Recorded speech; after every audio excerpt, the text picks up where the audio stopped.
There are some secret changes in the most recent Assassin's Creed Shadows update, and I also did some extra testing and looked at other things they said that they did fix. I want to shout out an item that you want to get before it's gone, and way more, so it's a good old-fashioned roundup. Let's go. You might have unlocked the Wave of Wasp Teppo rifle for Yasuke and be like, why does this not have a legendary perk? Well, that was obviously not intended, and now with the recent update they actually put the legendary perk on it that it was supposed to have. So we basically have a brand new legendary perk that increases the explosive surprise area of effects. Like during this one example, I was able to knock down a ton of enemies in a group. So it's certainly not amazing or anything, but still fun if you love this ability for the crowd control, and because it was first registered as an epic item, it can have the highlighted stats. So you have a legendary rifle with the 10% bonus to headshot damage, which is nice. You can get this legendary Teppo if you don't have it yet from the Gensaburo Teppo expert. A link to a guide on how to find that person in the video description. Another new legendary perk you want to get is on a very cool looking item, the Recovered Hood headgear, that I think is already worth it for the look. Match it with any blue armor set and you're very good to go. But it's also one of the best headgear perks for now period, as you get 50% of an adrenaline chunk after 4 successive hits. Something that's of course insanely easy to pull off with the really fast Tento. So they can use abilities way more often or more easily benefit from the 8% extra damage per adrenaline chunk filled engraving that you can for example put on a weapon. So I totally think it's worth it to get it from the exchange before first day for 1350 keys. You can now of course more easily get from the third project. So totally do that. Now let's touch on that secret change and way more. Of course, leave a like on the video if you liked it so far and subscribe for everything Shadows if you haven't already. But first, a very special sponsor, namely an Assassin's Creed 2 and Odyssey crossover with Reverse 1999. And you already see it, but I love how Ezio and Cassandra look in this art style. They even got her in her Amazon outfit, and yes, they are fully playable and voiced. They also added a special assassin training mechanic you can use, and if you check the game out for free via my special link in the video description, you also get a ton of free rewards,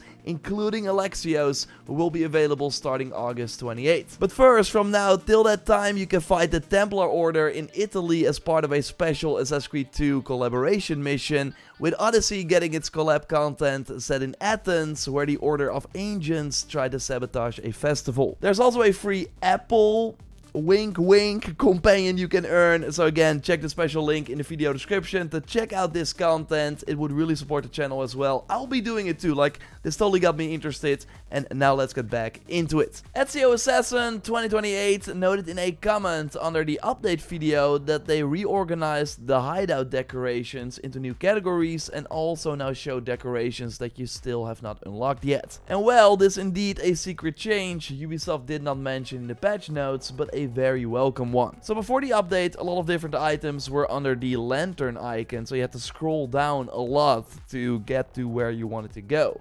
But now only the altars and statues can be found here, some lanterns and lights, banners and other miscellaneous items. And quick side note, the altars were first under miscellaneous by the way, but they now combine them with the statues. And again, they also added new categories. Fences and gates, stations and set pieces are now under one new one. And also all the rocks now have their own category. But only for those new categories you will now see the items you've not unlocked yet. So sadly not for the trees and pets for example. So hope they add that later.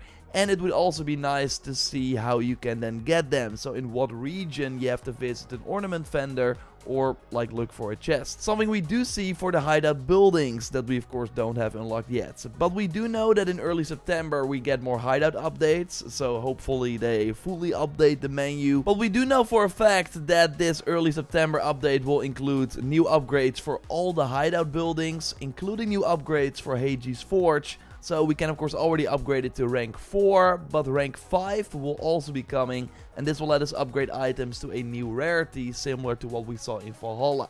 But when I learn more about what this new rarity does, I will of course let you know here. Ubisoft did note in the patch notes that allies now gain more health and damage as the player levels up. So I did some testing and the results are pretty interesting. Like especially Yaya, who you could of course already unlock early in the game, was very weak at higher levels, especially against tougher enemies, dealing little to no damage. She was only okay when fighting early game enemies on higher levels, but now after this patch, in the same camp with the weaker but still high level enemies, they are no problem for her at all. I also tested the combat allies against this anomaly elite target before and after the patch. So first Yaya could only nuke the armor of the enemy before running away, but now after the patch she very easily destroys the armor, can do some extra hits as well. She almost kills the elite. The problem is though that she can still only take 1 or 2 hits from these higher level enemies. So if the enemy gets a hit in, she will immediately run away. And that seems to be the problem with this change. So take Ibuki, first also dealing very little to no damage to this elite enemy. But now with one combo after the patch, already dealing way more than what they first managed to do. But then the elite does one attack and Ibuki is immediately gone. So I really think they have to up the health even more to make these allies viable in the higher level areas. Apart from one, like Rovino, of course they added him later. He was already kind of a high level when they released him. So you see his damage before the update against the elite and now after. So you notice that they increased his damage a bit after the patch. And it's especially great in castles. He's able to take out multiple enemies. Although also here, whenever he gets hit, maybe once or twice, he will run away. So you really have to get the aggro off him. Again, I really think that these allies, we can only use them once every 6 minutes, should be a small cheat code for that brief moment they are on the field.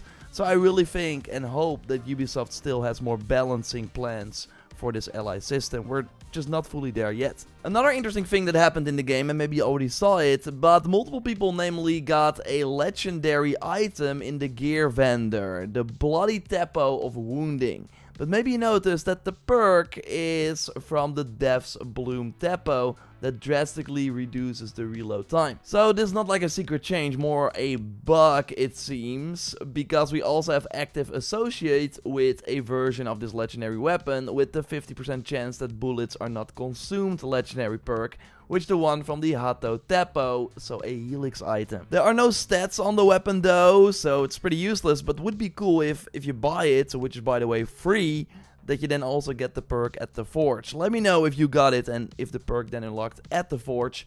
Overall, I think it's cool to keep an eye on the gear vendor, look at the Teppo selection, and maybe you spot the Bloody Teppo of Wounding as well. I know many people, including Joyce, were happy that the show UI prompt is now gone in the preview mode of the photo mode, and they also added a mark all scene feature to the codex, which is nice. We are close to the DLC on September 16th. We have that hideout update before it that also lets us change the time of day, but this coming week on August 12th there will be an AMA on Reddit with 3 developers who will answer our post-launch questions. I'm leaving a link in the description so you can ask the things that you want to learn more about, and I will of course report all the info in a future video, so subscribe to not miss anything. Again, check Reverse 1999, find a link in the pinned comment, that would support the channel as well. A like would be awesome, and the full update video is on your screen for if you missed it. I will speak to you soon. Goodbye.